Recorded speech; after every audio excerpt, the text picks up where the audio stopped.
आज हम परमेश्वर के वचन के द्वारा देखेंगे विश्वास। और परमेश्वर अपने वचन में स्पष्ट कहता है, पूरे परमेश्वर के वचन में एक बात पक्की है कि मनुष्य किस प्रकार से परमेश्वर पर विश्वास करता है। जैसा मनुष्य परमेश्वर के ऊपर विश्वास करता है और 100% परमेश्वर उसके जीवन में वैसा ही करता है, क्योंकि परमेश्वर कभी भी झूठा नहीं है और कभी भी पक्षपात नहीं करता। चाहे वो एक दिन का विश्वासी हो, चाहे 20 साल से विश्वास में हो, चाहे बपतिस्मा पाया हुआ हो या नहीं पाया हुआ हो, लेकिन जब वो प्रभु यीशु मसीह को अपना जीवन देता है और जब वो परमेश्वर पर विश्वास करता है, परमेश्वर उसके जीवन में काम करना स्टार्ट कर देता है। वैसे ही आज बहुत सारे लोग परमेश्वर के वचन को प्रचार करते हैं, परमेश्वर के वचन को सुनते हैं और उसे अपने जीवन में ग्रहण भी करते हैं, लेकिन हकीकत ये है कि वो ये नहीं जानते कि परमेश्वर हमारे जीवन में किस प्रकार का विश्वास चाहता है। तो आइए आज हम परमेश्वर के वचन से देखेंगे कि किस प्रकार से परमेश्वर पर विश्वास करते हैं और कैसे परमेश्वर हमारे जीवन में कार्य करता है। हम मत्ती की पुस्तक उसका 9 अध्याय 18 से 26 तक, इसमें 2 कहानी हैं, 2 चरित्र हैं, 2 लोग ऐसे हैं जो परमेश्वर पर विश्वास करते हैं और जैसा वो विश्वास करते हैं परमेश्वर उनके जीवन में ठीक उसी प्रकार से करता है। और परमेश्वर का वचन भी कहता है कि अगर तुम राई के दाने के बराबर भी विश्वास करो और शहतूत के पेड़ से कह दो कि समुद्र में लग जा तो वो लग जाएगा। एक जगह तो इस प्रकार से लिखा है कि अगर तुम राई के दाने के बराबर विश्वास करो और पहाड़ से कह दे अपनी जगह से हट जा तो वो हट जाएगा। और ऐसे बहुत से परमेश्वर के वचन में उदाहरण हैं जितनों ने विश्वास किया और उसी प्रकार से उनके जीवन में कार्य किया। तो हम पढ़ते हैं मत्ती की पुस्तक 9 अध्याय 18 से 26। यहाँ इस प्रकार से लिखा हुआ है, वह उनसे ये बातें कह ही रहा था कि देखो एक सरदार ने आकर उसे प्रणाम किया और कहा, मेरी पुत्री अभी मरी है, परंतु चलकर अपना हाथ उस पर रख तो वह जीवित हो जाएगी। यीशु उठकर अपने चेलों समेत उनके पीछे हो लिया और देखो एक स्त्री ने उसको, जिसको 12 वर्ष से लहू बहने का रोग था, पीछे से आकर उसके वस्त्र के आंचल को छू लिया, क्योंकि वह अपने मन में कहती थी, यदि मैं उसके वस्त्र ही को छू लूँगी तो चंगी हो जाऊँगी। यीशु ने फिरकर उसे देखा और कहा, पुत्री ढांढस बांध, तेरे विश्वास ने तुझे चंगा किया। अतः वह स्त्री उसी घड़ी चंगी हो गई। जब यीशु उस सरदार के घर में पहुंचा और बांसुरी बजाने वालों और भीड़ को हुल्लड़ मचाते देखा, तब कहा, हट जाओ, लड़की मरी नहीं पर सोती है। इस पर वे उसकी हंसी करने लगे। परंतु जब भीड़ निकाल दी गई तो उसने भीतर जाकर लड़की का हाथ पकड़ा और वह जी उठी और इस बात की चर्चा उस सारे देश में फैल गई। हालेलुया। परमेश्वर का ये वचन में 2 कहानी हैं, 2 लोग हैं जो परमेश्वर पर विश्वास करते हैं। सबसे पहले एक सरदार आता है जिसकी लड़की मर गई है। वो 12 साल की लड़की थी जो मर गई। उसने प्रभु यीशु मसीह से आकर क्या कहा कि अगर तू मेरी बेटी पर हाथ रख दे तो वो क्या होगी, जीवित हो जाएगी। दूसरी तरफ एक स्त्री है जो 12 साल से लहू बहने की बीमारी से ग्रस्त है। वो इतनी बीमार थी कि उसने अपना सारा धन अपने इलाज के लिए खत्म कर दिया था। अब वो बिल्कुल बेकार हो गई थी और गरीब हो गई थी। उसके पास अब पैसा भी नहीं था कि वो अपना इलाज करवा पाए, लेकिन उसने प्रभु यीशु मसीह पर क्या विश्वास किया कि अगर मैं प्रभु यीशु मसीह के कपड़े को छू लूंगी और चंगी हो जाऊंगी। यहाँ पर उन दोनों ने जिस प्रकार से विश्वास किया वैसे ही प्रभु यीशु मसीह ने उनके जीवन में किया। जब उस स्त्री ने विश्वास किया कि मैं प्रभु यीशु मसीह के वस्त्र को छू लूंगी और मैं चंगी हो जाऊंगी, और यीशु मसीह ने क्या कहा, तेरे विश्वास ने तुझे चंगा किया। और उसने सिर्फ कपड़ा छुआ और वो चंगी हो गई। अब उसे कोई दवाई की जरूरत नहीं पड़ी, किसी चीज की जरूरत नहीं पड़ी, लेकिन उसके विश्वास ने उसको चंगा किया। उसने जैसा विश्वास किया वैसे ही प्रभु यीशु मसीह ने उसके जीवन में किया। दूसरी तरफ जो सरदार है, जिसकी बेटी मर गई है, उसने प्रभु यीशु मसीह से क्या कहा कि अगर तू मेरी बेटी पर हाथ रख दे तो वो क्या होगी, जिंदा हो जाएगी। जब प्रभु यीशु मसीह उसके घर जाते हैं तो उस समय यह होता था कि जब कोई मर जाता था तो लोग उसके घरों में आते थे रोने के लिए। बांसुरी बजाने वाले आते थे, बजाने वाले लोग आते थे, तो वही सब हुल्लड़ उसके घर में चल रहा था, क्योंकि उनको पता था लड़की मर गई है और मरी हुई है वो। लेकिन जब प्रभु यीशु मसीह पहुंचता है तो वो क्या कहता है उन लोगों से कि वो मरी नहीं है, अभी सो रही है, इसलिए तुम लोग जाओ। और जब प्रभु यीशु मसीह क्या करता है, क्या कुछ कहता है, सिर्फ लड़की का क्या करता है, हाथ पकड़ता है और वो जिंदा हो जाती है। यहां पर देखने वाली बात यह है किस प्रकार से लोग विश्वास करते हैं प्रभु यीशु मसीह पर। सरदार ने जो विश्वास किया कि प्रभु यीशु मसीह मेरी लड़की के ऊपर हाथ रख देगा वो जीवित हो जाएगी। उस स्त्री ने विश्वास किया कि मैं परमेश्वर के वस्त्र को छू लूंगी और चंगी हो जाऊंगी। यहां पर परमेश्वर का वचन हमें क्या सिखाता है, हमारा विश्वास जिस प्रकार से प्रभु यीशु मसीह पर होगा वैसा ही परमेश्वर हमारे जीवन में अद्भुत काम करता है। आज बहुत से लोग प्रभु यीशु मसीह पर विश्वास तो करते हैं, लेकिन उनका विश्वास कैसा होता है। कुछ लोगों का विश्वास ये होता है कि हाँ प्रभु यीशु मसीह तो है, परमेश्वर तो है, लेकिन जब कोई परेशानी आती है तब वो क्या करते हैं, उस परेशानी की ओर देखते हैं। और जब परेशानी की ओर देखते हैं तो क्या होता है, वो परेशानी बढ़ती जाती है। क्यों? क्योंकि वो अब विश्वास तो कर रहे थे कि प्रभु यीशु मसीह पर, लेकिन जब परेशानी आई तो परेशानी के ऊपर देख रहे, अब उनके जीवन में परमेश्वर कहां है। जब परमेश्वर नहीं है तो उनकी परेशानी कैसे दूर होगी। बहुत सी ऐसी गवाही हमारे जीवन में भी है कि जब परेशानी आती है, दुख आती है, तकलीफ आती है, तब लोगों का जीवन देखने के योग्य होता है। ज्यादातर आज जो मसीह लोग हैं उनके जीवन में जो निराशा है वो उनका अपना खुद का हथियार है। जबकि प्रभु यीशु मसीह ने कहा कि जैसा तेरा विश्वास वैसा तेरे साथ हो। और यहां पर जब हम देखते हैं कि वो लड़की जो स्त्री जो चंगी हुई, तो प्रभु यीशु मसीह ने उससे क्या कहा, तेरे विश्वास ने तुझे चंगा किया। अगर परेशानी के समय में, मुसीबत के समय में, या दुख की घड़ी में, या बीमारी के समय में हमारा जितना विश्वास परमेश्वर की ओर होगा उतना ही हमारे जीवन की परेशानी, दुख, तकलीफ और बीमारी निकलती रहेगी। अगर हम परेशानी की ओर देखेंगे तो परेशानी हमारे जीवन में बढ़ेगी। हम परमेश्वर की ओर देखेंगे तो परमेश्वर की सामर्थ और उसका विश्वास हमारे जीवन में बढ़ेगा।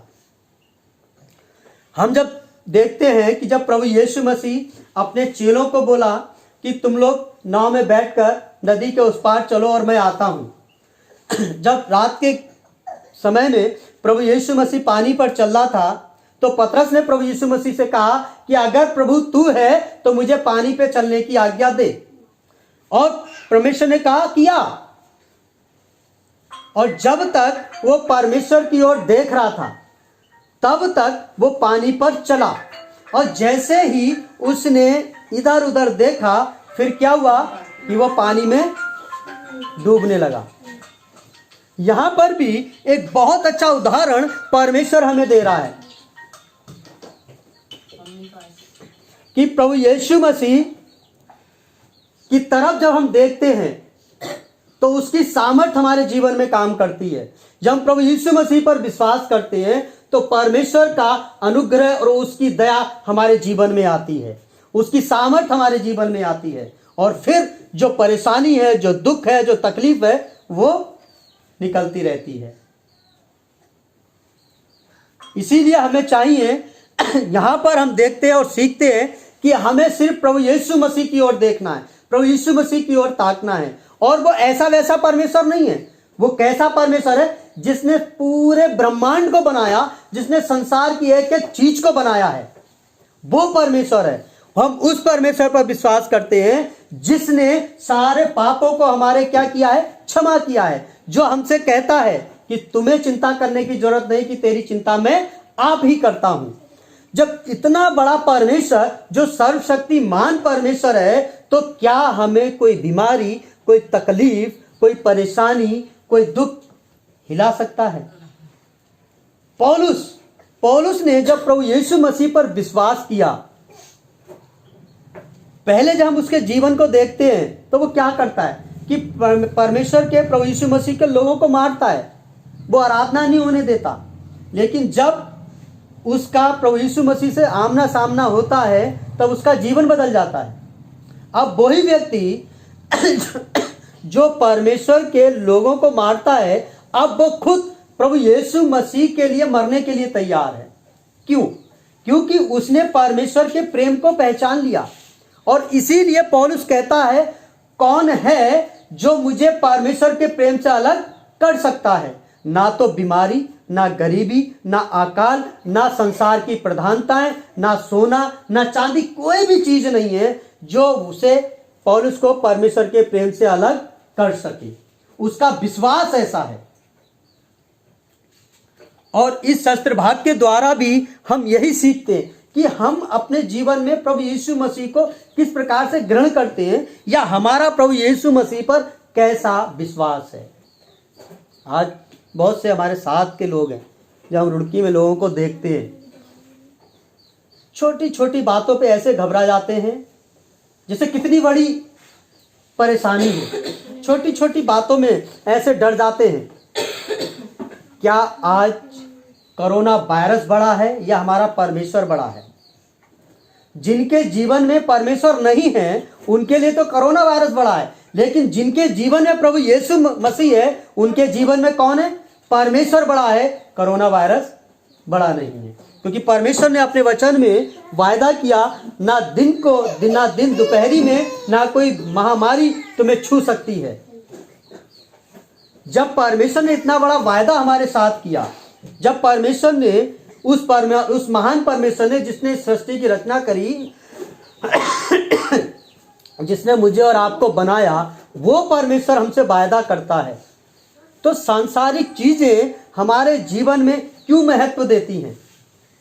महत्व देने के लिए हमारे जीवन में सिर्फ एक ही चीज है, और वो है प्रभु यीशु मसीह। वो है सिर्फ परमेश्वर जो हमारे जीवन में हर तरह से काम करता है।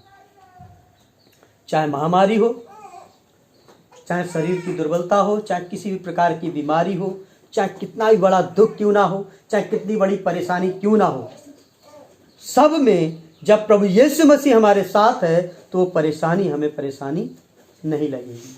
परेशानी हमारे जीवन में आएगी तो, लेकिन चली जाएगी। हम जब देखते हैं वो स्त्री जो 12 वर्ष से लहू की बीमारी से परेशान है, 12 साल से, लेकिन जैसे ही प्रभु यीशु मसीह उसके जीवन में आया, जैसे उसने प्रभु यीशु मसीह पर विश्वास किया, तो क्या हुआ? उसकी बीमारी उसी घड़ी चली गई। ऐसे ही हमारे जीवन में होता है। बीमारी, तकलीफ, परेशानी, कुछ भी सही, लेकिन जब हमारा भरोसा परमेश्वर की ओर है, तो वो जैसे उस स्त्री के जीवन से तुरंत बीमारी चली गई, वैसे ही परमेश्वर हमारे जीवन से उन तमाम बातों को निकाल देगा। लेकिन हमारा भरोसा किस पर होना चाहिए? परमेश्वर पर। अगर हमारा भरोसा है कि कोरोना वायरस प्रभु यीशु मसीह दूर करेगा, तो 100% प्रभु यीशु मसीह दूर करेगा। हालेलुया। यह हकीकत है, क्योंकि शैतान की कोई भी चाल, मनुष्य की कोई भी योजना कामयाब परमेश्वर के सामने नहीं हो सकती। जो परमेश्वर मुर्दों को जीवित कर रहा है, उस सरदार ने सिर्फ यही विश्वास किया कि प्रभु यीशु मसीह मेरी बेटी के ऊपर हाथ रख देगा और वो जीवित हो जाएगी। प्रभु यीशु मसीह ने वहां पर कुछ नहीं किया, गया और सिर्फ उस लड़की का हाथ पकड़ा और वो जीवित हो गई। ऐसा विश्वास आज मुझे और आपको अपने जीवन में लाना है। हकीकत में चाहे कोरोना वायरस हो, चाहे महामारी हो, चाहे कुछ भी हो, सब कुछ प्रभु यीशु मसीह दूर करेगा। हालेलुया। आइए हम अपनी आंखों को बंद करेंगे। हमारे सर्वशक्तिमान, दयालु और अनुग्रहकारी परमेश्वर पिता, प्रभु यीशु मसीह, हम अपने जीवन को आपके हाथों में सौंपते हैं, अपने आप को आपके चरणों में लाते हैं। और प्यारे खुदावंद यीशु मसीह, जब अभी हमने आपके वचन को पढ़ा है कि वो स्त्री जो लहू बहने की बीमारी जिसे 12 वर्ष से थी, वो उसी घड़ी ठीक हो गई जब उसने आप पर भरोसा किया। उसने विश्वास किया कि मैं प्रभु यीशु मसीह के वस्त्र को छू लूंगी और चंगी हो जाऊंगी, और परमेश्वर पिता प्रभु यीशु मसीह आपने उसके जीवन में उसी रीति से काम किया। वो सरदार जिसकी बेटी मर गई थी, उसने प्रभु यीशु मसीह से कहा कि हे प्रभु, अगर तू मेरी बेटी के ऊपर हाथ रख दे तो वो जीवित हो जाएगी। और प्रभु यीशु मसीह आपने उसकी बेटी के ऊपर हाथ रखा और जीवित किया। मेरे सामर्थी परमेश्वर पिता, इन वचनों के द्वारा हम सीखते हैं कि हम अपने जीवन में आपके ऊपर कैसा विश्वास रखते हैं, हमारा भरोसा आपके ऊपर कैसा है। अगर हम समस्याओं की ओर देखते हैं तो समस्या हमारी ओर बढ़ती चली जाती है। जब हम प्रभु यीशु मसीह आपकी ओर देखते हैं, जब आप पर विश्वास करते हैं, तो सारी तकलीफें, सारी परमेश्वर पिता हमारे जीवन की परेशानियां दूर हो जाती हैं। हाँ प्रभु यीशु मसीह, मैं विश्वास करता हूं कि कोरोना वायरस आपके नाम से नष्ट होगा।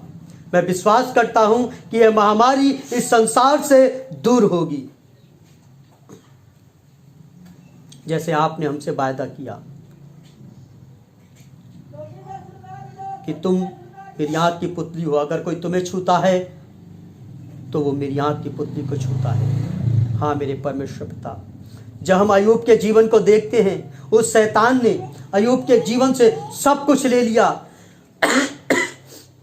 उसके शरीर में फोड़े कर दिए, लेकिन प्रभु ये परमेश्वर पिता जब उसने आपसे कहा कि उसकी आत्मा मेरे हाथ में दे दे, तो प्रभु यीशु मसीह परमेश्वर पिता आपने शैतान से कहा, हे दुष्ट, मेरी नजरों से दूर हो जा, क्योंकि वो आत्मा मेरी है। हाँ मेरे प्रभु यीशु मसीह, आप हमारा उद्धार करने के लिए आए, हमारी आत्मा को बचाने के लिए आए। आप चाहते हैं कि हम आप पर भरोसा रखें, आप पर विश्वास रखें, आपको अपना उद्धारकर्ता ग्रहण करें, ताकि हमारे जीवन में आपके अद्भुत काम हो, ताकि हम नरक की आग से बच जाएं, ताकि हम उस अनंत काल की मृत्यु से बच जाएं, अनंत जीवन प्राप्त करें। आप चाहते हैं कि हम हमेशा आपकी उपस्थिति में रहें। हाँ मेरे प्रभु, मैं आज प्रार्थना करता हूँ अपने भारत देश के लिए मेरे परमेश्वर पिता, इस संसार के प्रत्येक देशों के लिए जहाँ जहाँ कोरोना वायरस का प्रकोप है, जहाँ इस नोवल कोरोना वायरस की महामारी का प्रकोप है, प्रभु यीशु मसीह मैं आपसे प्रार्थना विनती करता हूँ कि संसार से जल्द मेरे खुदाबंद यीशु मसीह कोरोना वायरस नष्ट हो जाए, खत्म हो जाए मेरे प्रभु यीशु मसीह, ताकि शैतान की ये चाल, उसकी योजना यीशु मसीह तेरे नाम से नष्ट हो जाए। मेरे प्रभु यीशु मसीह, इस भारत देश पर भी तू दया कर, और मैं तेरा धन्यवाद करता हूँ कि तूने इस भारत देश को बचा के रखा है। हम अन्य देशों की तरफ जब देखते हैं मेरे खुदाबंद यीशु मसीह, बहुत सारे लोग मर गए हैं। जितने लोग मरे हैं, जितने लोगों को उन अन्य देशों में कोरोना वायरस पाया गया है, पिता प्रभु यीशु मसीह, हम देखते हैं कि भारत देश में जितने लोग मरे हैं, उतने लोगों को तो यहाँ पर, उससे कम लोगों को यहाँ पर पॉजिटिव पाया गया है। बहुत कम लोग मरे हैं। प्रभु हम तेरा धन्यवाद करते हैं कि तूने अपने लोगों की और हमारी प्रार्थनाओं को सुना और उनका उत्तर दिया है मेरे परमेश्वर पिता। आज हम तुझसे प्रार्थना करते हैं मेरे परमेश्वर पिता कि आज से और इसी समय से इस भारत देश में नए कोरोना वायरस के रोगी ना पाए जाएं, वरन दिन प्रतिदिन घटते चले जाएं। वरन परमेश्वर पिता इस भारत देश से भी नहीं, संसार के प्रत्येक देशों से प्रभु यीशु मसीह जो लोग मर रहे हैं, जो नरक में जा रहे हैं, प्रभु यीशु तू उनको बचा ले। प्रभु यीशु मसीह तू उनके जीवन में कार्य कर, हर एक तरह से कोरोना वायरस नष्ट हो जाए मेरे पिता। जिनके जीवन में अभी पॉजिटिव पाया गया है वो नष्ट हो जाए मेरे परमेश्वर, उनका जीवन बच जाए मेरे पिता। प्रत्येक मनुष्य तुझे अपना उद्धारकर्ता ग्रहण करे और तेरे नाम से उद्धार पाए मेरे प्रभु। तू आदर के योग्य, महिमा के योग्य और प्रशंसा के योग्य परमेश्वर है। प्यारे खुदाबंद यीशु मसीह, मैं प्रार्थना करता हूँ अपने शासन प्रशासन के एक एक व्यक्ति के लिए, एक एक विभाग के लिए मेरे पिता, उन डॉक्टरों के लिए, उन पुलिस वालों के लिए मेरे परमेश्वर पिता, जो इस समय अपने घरों से दूर, अपने परिवारों से दूर सड़कों पर परमेश्वर पिता, गलियों में, चौकों पे ड्यूटी दे रहे हैं मेरे परमेश्वर। प्यारे प्रभु यीशु मसीह, मैं प्रार्थना करता हूँ तो उनके परिवारों के साथ हो, उनके साथ हो, ताकि पिता जो डॉक्टर हैं, जो पुलिस वाले हैं, उनको कोरोना वायरस किसी भी कीमत पे ना होने पाए, उन्हें ये बीमारी ना छूने पाए मेरे पिता। उनके ऊपर हम तेरे पवित्र लहू का बाड़ा लगाते हैं। तेरी पवित्र आत्मा, तेरे स्वर्गदूत हमेशा उनके साथ रहें। और हम प्रार्थना करते हैं उन लोगों के लिए जो दुष्ट प्रवृत्ति के हैं, जो डॉक्टरों पर, पुलिस वालों पर पत्थरवाह करते हैं, उन्हें परेशान करते हैं। प्यारे प्रभु यीशु मसीह, तो उनके हृदय को बदल दे, उनके जीवन से दुष्टता की बातों को नष्ट कर दे। क्योंकि प्रभु तेरा वचन कहता है कि तू पापियों को नहीं वरन पाप को मारने के लिए आया। मेरे प्यारे प्रभु यीशु मसीह, उन दुष्टों के अंदर जो दुष्टता वाली बातें हैं, यीशु मसीह के नाम से दूर हो जाए मेरे पिता। प्यारे प्रभु, हम प्रार्थना करते हैं हर एक व्यक्ति के लिए जो तुझे नहीं जानता, जो अभी अंधकार में है। प्रभु, उन्हें अंधकार से निकाल मेरे परमेश्वर पिता, तेरी रोशनी में आए, तेरे नाम से वो उद्धार पाएं, उनके जीवन में तेरी आशीष आए मेरे पिता। मैं प्रार्थना करता हूँ प्रत्येक मनुष्य के लिए, हर एक मनुष्य तेरे नाम से शांति पाए, तेरी महिमा, आराधना और जय जयकार करे मेरे परमेश्वर पिता। हे मेरे प्रभु, तू अपने लोगों पर दया कर, संसार के लोगों पर दया कर, क्योंकि पिता तूने मनुष्यों को बनाया है। तू हर एक मनुष्य से प्रेम करता है, चाहे वो महलों में रहने वाला हो, चाहे फुटपाथ पे सोने वाला व्यक्ति हो। तू हर एक व्यक्ति से प्यार करता है और हर एक व्यक्ति को बचाने के लिए तूने अपने आप को क्रूस पर बलिदान किया। तूने अपने पवित्र लहू को बहा दिया ताकि हर एक व्यक्ति तुझे अपना उद्धारकर्ता ग्रहण करे और उसके जीवन में तेरी शांति और तेरा आनंद आ जाए, उसका जीवन के सारे पाप तेरे द्वारा क्षमा हो सके। हाँ प्रभु यीशु, हम तेरे नाम को धन्य कहते हैं, तेरे नाम को ऊंचा उठाते हैं। तू आदर के योग्य, महिमा के योग्य और प्रशंसा के योग्य परमेश्वर है। प्रार्थना करते जितने भी लोग बीमार हैं, प्रभु यीशु मसीह तेरे नाम से चंगे हो जाएं। प्रार्थना करते हैं उन तमाम मजदूरों के लिए मेरे परमेश्वर पिता, जो रोज़ मेहनत करके पैसा लेके अपने परिवार का पेट पालते हैं। इस लॉकडाउन के समय में उनके पास पैसा नहीं है, उनके पास काम नहीं है, वो बेरोजगार हैं, उनके पास खाने के लिए नहीं है। प्यारे प्रभु यीशु मसीह, तो उनकी सुधि ले, तो अपने लोगों को तैयार कर ताकि लोग उन तक पहुँचें और खाना पहुँचाएँ। मैं अपने शासन प्रशासन के एक एक विभाग के लिए, एक एक कर्मचारी के लिए, एक एक व्यक्ति के लिए प्रार्थना करता हूँ पिता, वो बड़ी ईमानदारी से, सच्चाई से अपने काम को पूरा करें, अपने काम को अंजाम दें, अपनी ड्यूटी को पूरा करें मेरे परमेश्वर। उनके परिवार को और उनको हमेशा संभाल के रखना, उनके जीवन में तो आशीष देना मेरे पिता। हम प्रार्थना करते जितने लोग यहाँ बैठे हैं, सबको आशीष, चंगाई, बल, बुद्धि, शक्ति, सामर्थ्य दे, इनके सबके जीवन में कार्य कर। प्रार्थना करते हैं खास तौर से सुमन के लिए मेरे परमेश्वर पिता, उसके जीवन में कार्य कर, दया कर मेरे प्यारे प्रभु यीशु मसीह। हर एक बुखार प्रभु यीशु मसीह तेरे नाम से नष्ट हो जाए। प्रभु, उसके पेट की सारी बीमारी यीशु मसीह तेरे नाम से जाती रहे मेरे परमेश्वर पिता। हाँ प्रभु यीशु, तू दया कर और अनुग्रह कर। सुमन को हम तेरे हाथों में सौंपते हैं, तेरे लहू के बाड़े में छुपाते हैं। उसके विश्वास को बढ़ा, उसके जीवन से निराशा भरी बातें यीशु मसीह तेरे नाम से दूर हो जाएं। प्रभु, तो उसके जीवन में अपनी शांति और अपने आनंद को दे दे। विकास को भी प्रभु तेरे हाथों में सौंपते हैं, उसके जीवन को तेरे हाथों में सौंपते हैं। उस पर दया कर और अनुग्रह कर। प्यारे पिता, हम प्रार्थना करते हैं नेहा के लिए पिता, उसे जो खांसी, यीशु मसीह के नाम से सारी खांसी दूर हो जाए पिता। जैसे तूने बाकी लोगों को चंगा किया, तमाम बीमार जो भी लोग हैं उन सबको चंगा कर मेरे पिता। तेरी सामर्थ्य एक एक के ऊपर हो, तेरी पवित्र आत्मा की आग एक एक ऊपर उतरे पिता। तूने अब तक हम सबको संभाला, आगे भी संभाल कर रख। हम अपने जीवन को तेरे हाथों में सौंपते हैं। तू हमारा रक्षक है, तू हमारा सहायक है मेरे प्रभु। तमाम कलिसियाओं को, पासवानों को, संसार के प्रत्येक मनुष्यों को हम तेरे हाथों में सौंपते हैं। सब पर प्रभु तेरी कृपा, तेरी दया, तेरी शांति और तेरा आनंद हो पाए। धन्यवाद सारी बातों के लिए। सारा आदर, सम्मान, महिमा प्रभु यीशु मसीह हम तुम्हें देते हैं। मैं विश्वास करता हूँ प्रभु कि तूने मेरी सारी प्रार्थना को सुना और उसे पूरा किया है मेरे परमेश्वर पिता। धन्यवाद। प्रार्थना अपने उद्धारकर्ता प्रभु यीशु मसीह के नाम से मांगते हैं, आमीन। हे हमारे पिता, तू जो स्वर्ग में है, तेरा नाम पवित्र माना जाए, तेरा राज जाए, जैसे तेरी इच्छा स्वर्ग में पूरी होती है वैसे ही पृथ्वी पर भी हो। तू आज दिन भर की रोटी तू आज हमें दे। जिस प्रकार हम अपने अपराधियों को क्षमा करते हैं, तू भी हमारे अपराधों को क्षमा कर। हमें परीक्षा में ना ला, परंतु बुराई से बचा, क्योंकि राज, पराक्रम, महिमा सदा तेरी ही है। आमीन। परमेश्वर का प्रेम, प्रभु यीशु मसीह का अनुग्रह, पवित्र आत्मा की सहभागिता हम पर और संसार की प्रत्येक कलीसिया, पासवानों और लोगों पर प्रभु यीशु मसीह के दूसरे आगमन तक होती रहे। आमीन। तो जय मसीह की।